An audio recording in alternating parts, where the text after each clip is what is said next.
কিরে বুনু, তুই লাড্ডু নিয়ে নিলি কেন?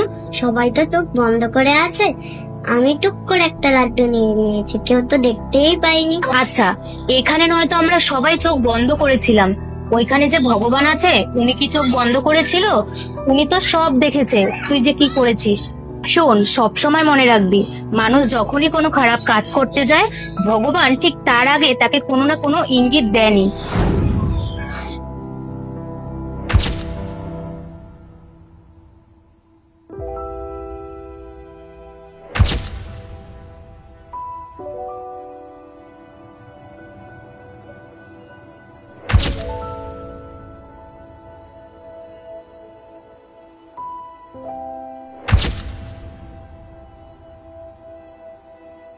শোন, আমরা যাই করি ভগবান কিন্তু সব সময় দেখেন, বুঝলি?